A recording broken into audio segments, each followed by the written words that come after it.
Elle ne démarre toujours pas.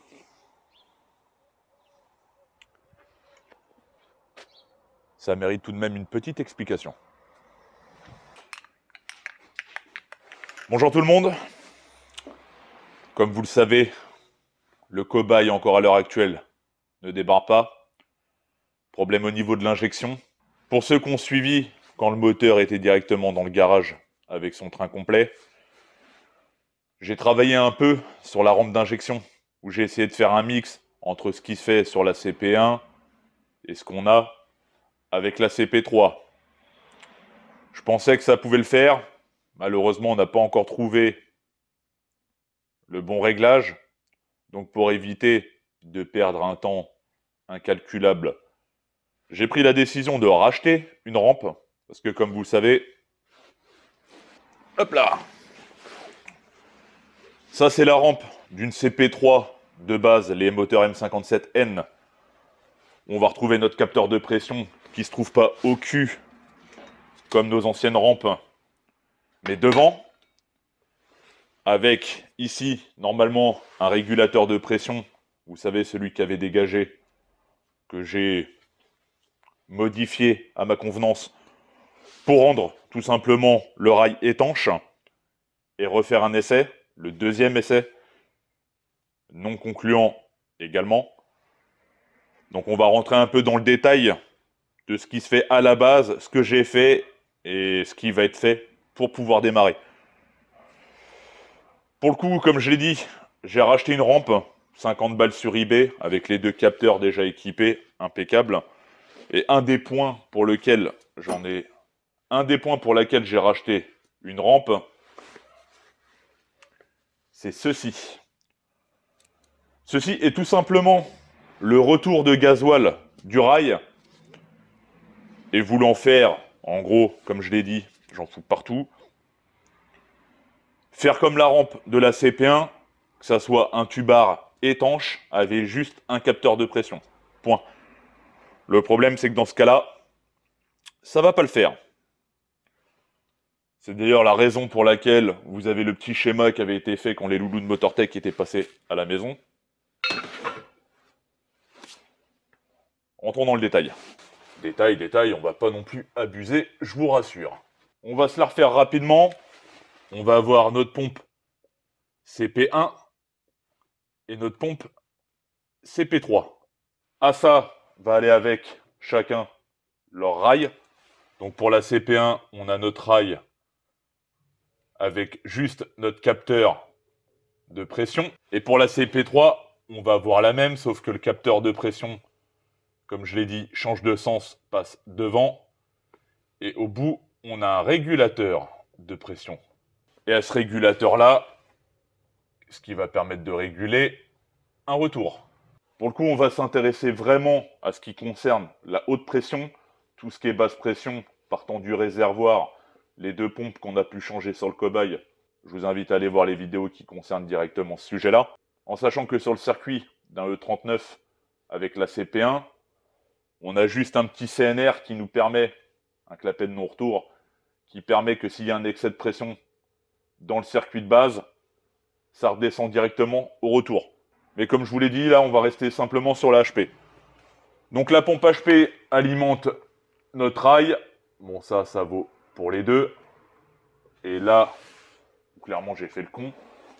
C'est qu'on va avoir chacun un élément branché électriquement. C'est là qu'il y a une petite subtilité. On va reprendre la CP1.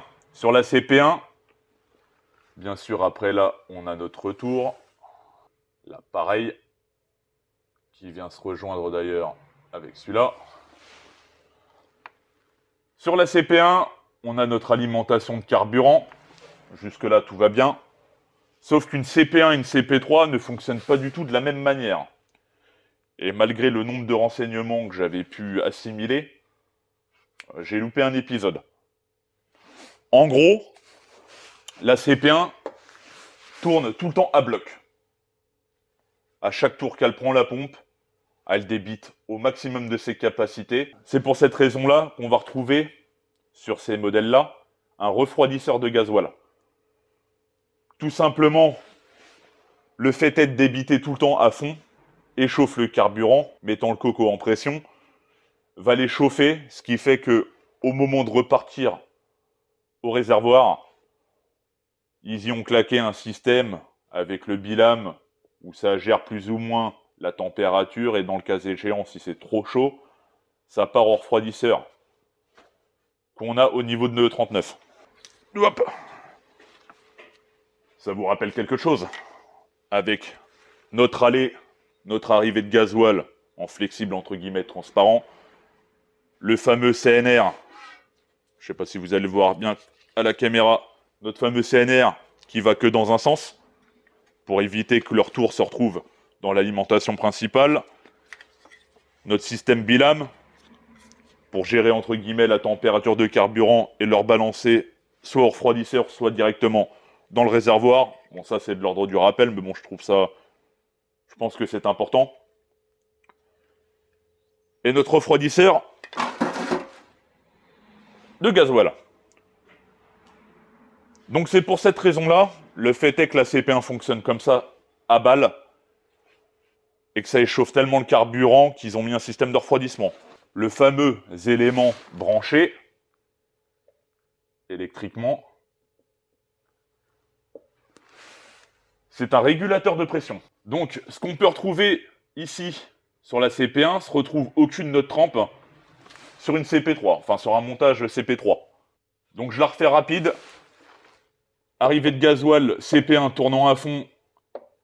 Au niveau de notre pompe, il y a un régulateur de pression pour envoyer juste ce qu'il faut en pression de carburant dans notre rampe, qui elle est vérifiée par le capteur de pression tout simplement pour se réguler.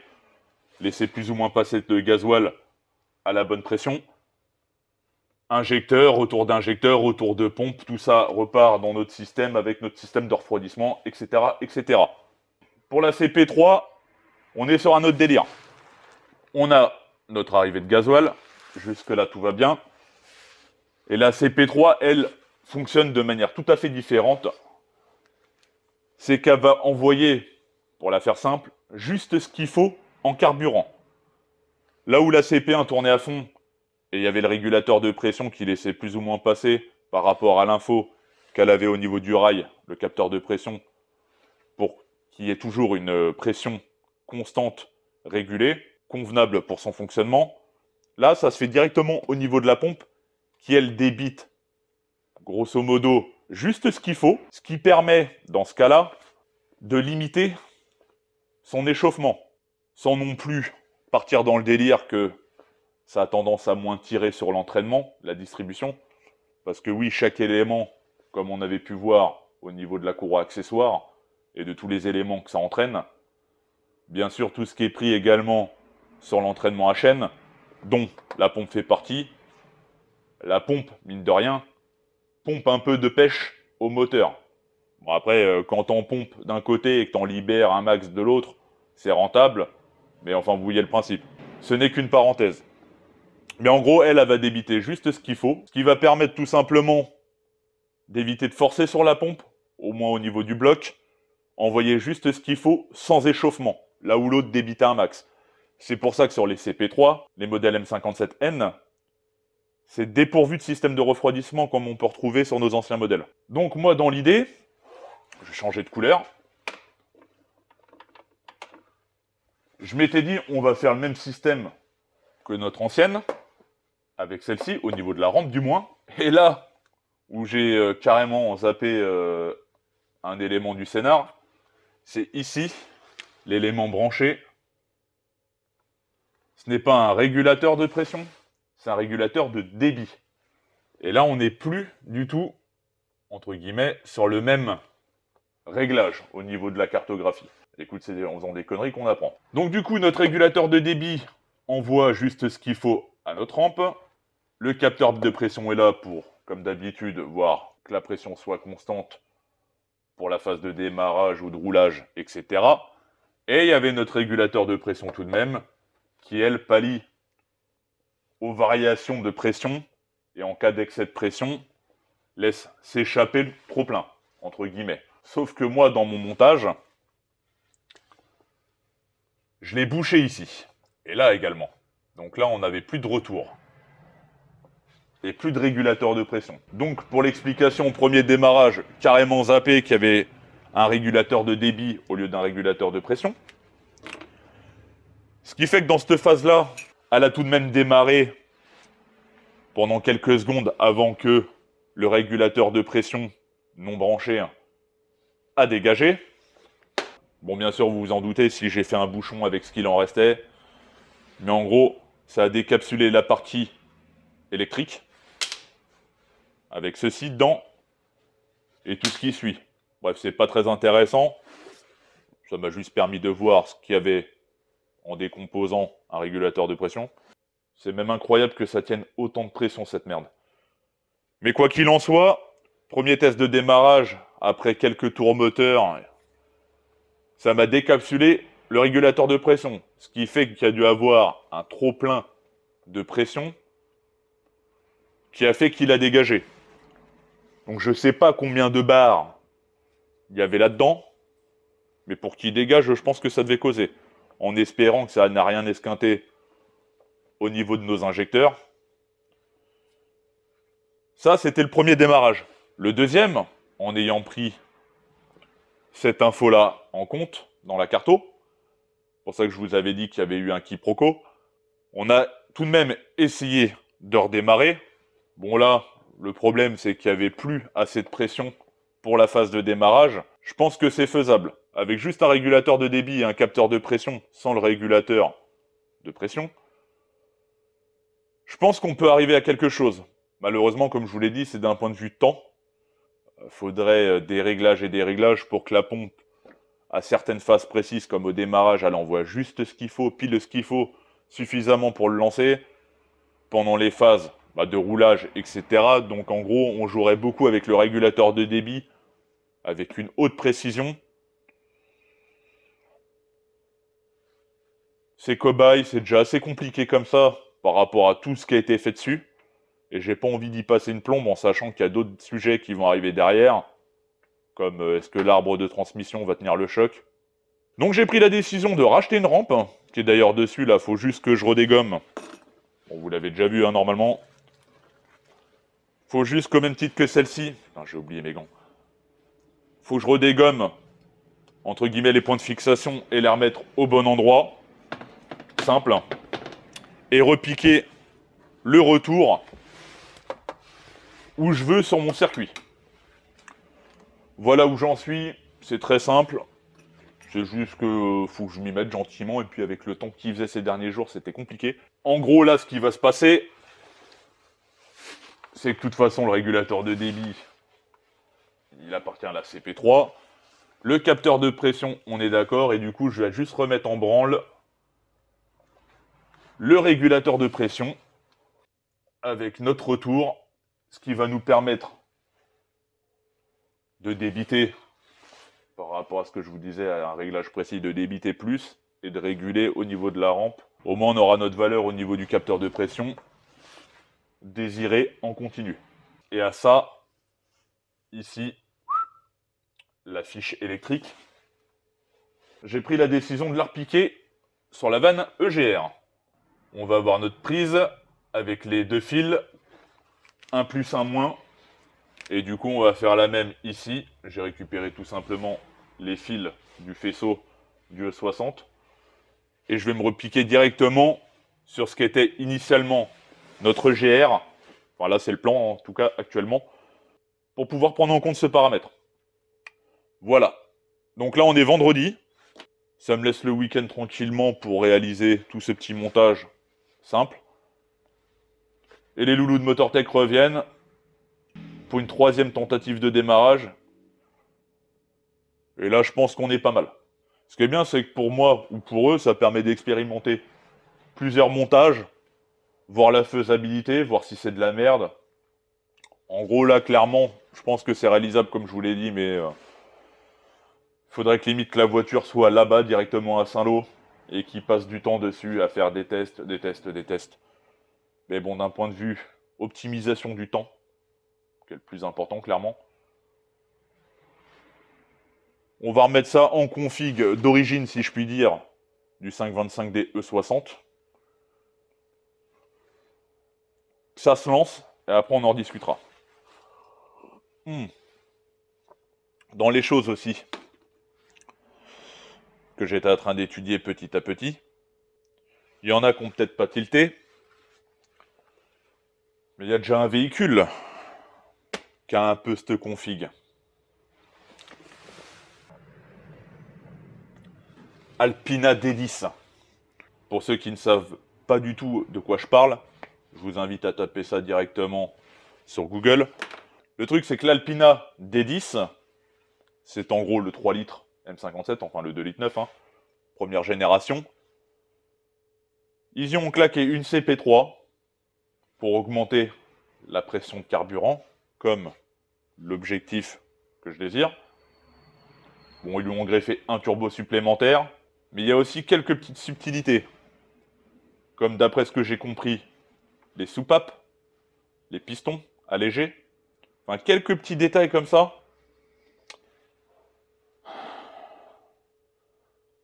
En gros, je crois que dans mon attirail, il manque plus que ça. Et je crois que le jour où j'en obtiens une, je vais me poser, démonter complètement le moteur pour voir vraiment les différences entre un bloc standard et un bloc Alpina, et le remonter tout simplement. D'ailleurs, par rapport à ce modèle, j'ai essayé de me renseigner. C'est-à-dire, quels injecteurs sont montés, quelles pompes, etc. pour vraiment rentrer dans le détail. Je ne sais pas ce qui se passe avec ce modèle, mais il y a un secret qui tourne autour. Pour avoir des informations, c'est la croix et la bannière. Donc si parmi vous, il y a une personne qui a une Alpina D10, je l'invite tout simplement à me contacter, j'aurai quelques questions à lui poser.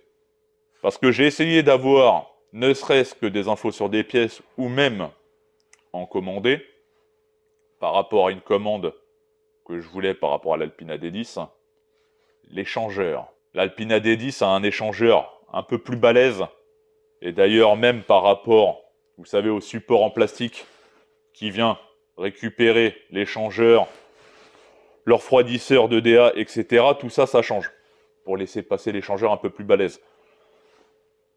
Je me suis dit, bah, quitte à ne pas avoir d'échangeur Wagner, VRSF ou autre, parce que bon, là, pas de son, pas d'image. Moi, à part VRSF, super sympa, mais malheureusement, ils font pas les pièces pour E39 et pour l'heure, c'est pas d'actu. Mais Wagner, pas de son, pas d'image.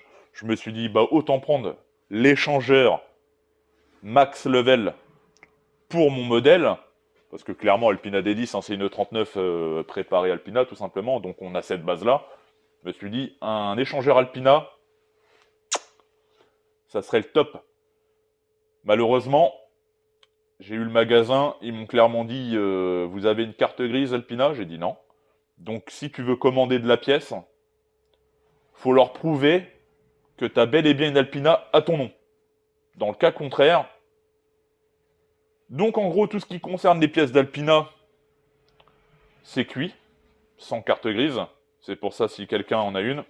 Et à savoir que même les injecteurs, bon j'ai eu la ref, c'est des 205 je crois, ils sont clairement plus produits, et pour en avoir c'est limite impossible.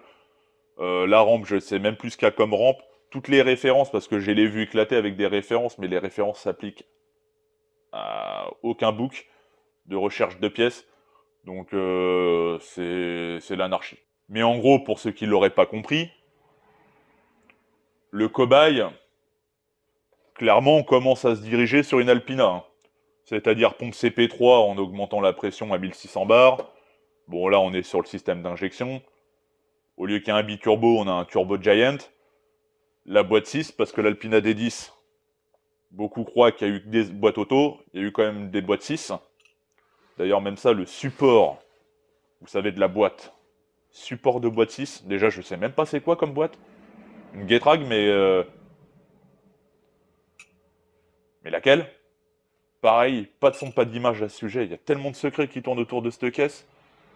Je crois que le jour où j'en prends une, je vais démystifier tout ça, ça va être réglé. Le but, de toute façon, de cette vidéo, principalement, c'était de vous parler du quiproquo et du pourquoi, du comment, au niveau du système d'injection pour qu'elle se lance. Le lien de parenté, si je puis dire, avec une Alpina D10 et tout ce qui la concerne. Et puis en même temps, si quelqu'un en a une, comme je vous l'ai dit, je me répète, je suis très sérieux. Je suis intéressé à balle. Bah écoutez, prochaine vidéo, pour ceux qui auraient suivi Instagram, j'ai rentré un nouveau véhicule. La 530DA noire, Pacem. On va en reparler de tout ça. Allez, je vous dis à très bientôt. Bye.